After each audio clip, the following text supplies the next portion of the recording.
Hello everyone, আমি স্মৃতি। তো চলে এসেছি আরও একটা নতুন ভিডিও নিয়ে। তো আজকে তোমাদের সাথে একটা খুবই ইউনিক একটা রেসিপি শেয়ার করব। রেসিপিটার নাম হলো বাটার ম্যাগি। যেহেতু এক প্যাকেট আর ছোটো ম্যাগি নিয়েছি, এর জন্য আমি হাফ পেঁয়াজ নিয়েছি। তো প্রথমে পেঁয়াজটাকে কুচি কুচি করে কেটে নিতে হবে, তারপরে টমেটোটা ধুয়েও কুচি কুচি করে কেটে নিলাম। আর আমাদের চাকুতে সেরকম না ধার নেই, এর জন্য টমেটো কাটতে খুব অসুবিধা হচ্ছে। যাই হোক, কোনো রকম কেটে টমেটোগুলো সাইডে রেখে দিলাম। আর হ্যাঁ, কী কী লাগবে সেগুলো তো বললামই না। আমি নিয়েছি একটা ম্যাগি, একটা ছোট বাটার, পেঁয়াজ, টমেটো। তোমরা চাইলে আরও অন্য সবজি নিতে পারো তোমাদের পছন্দ মতো। তারপর গ্যাস ধরিয়ে একটা কড়াই চাপিয়ে নিয়েছি, আর তার মধ্যে দিয়ে দিয়েছি অল্প একটু জল। জলটা একটু গরম হয়ে গেলেই ম্যাগিগুলো দিয়ে দেবো।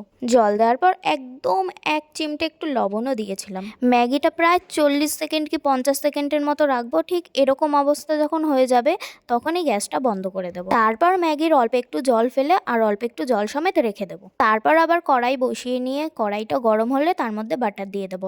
আমার গ্যাসটা একদম হাই ফ্লেমে দেওয়া ছিল, এর জন্য এরকম গেজা গেজা হয়ে গেছে। এই রান্নাটা কিন্তু একদম লো ফ্লেমে করতে হবে। তারপর বাটারের মধ্যে দিয়ে নেবো একটু পেঁয়াজ। পেঁয়াজটা অল্প ভাজার পর দিয়ে নেবো টমেটো। তারপর এই টমেটো আর পেঁয়াজ ভালো করে একটু ভেজে নেব। কিছুক্ষণ ভাজার পরে দিয়ে দিতে হবে ম্যাগি মশলা। ম্যাগি মশলাটা হচ্ছে মেন জিনিস, এটার জন্য একটা আলাদাই ফ্লেভার আসে। তারপর ভালো মতো কষিয়ে নেব, কষানোর পর জল দিয়ে দেবো। আর হ্যাঁ, জলটা কিন্তু একদম পরিমাণ মতো দিতে হবে। যদি তোমরা বেশি সুপি খাও তাহলে একটু বেশি জল দিও, আমি তো একদম সুপি খাবো না, এর জন্য অল্প জল দিয়েছি। জল দেওয়ার পর কিছুক্ষণ রান্না করে নামিয়ে নেবো। প্রথম প্রথম হয়তো লাগবে সাদা কালার, কিন্তু না, পরে আস্তে আস্তে কালারটা পুরো চেঞ্জ হয়ে অনেকটা রামিনের মতো ব্রাউনিশ হয়ে যাবে।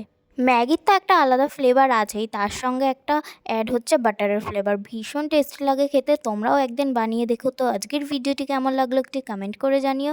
যদি ইউটিউব থেকে দেখে থাকো তাহলে সাবস্ক্রাইব, আর ফেসবুক থেকে দেখে থাকলে ফলো করে দিও। টাটা।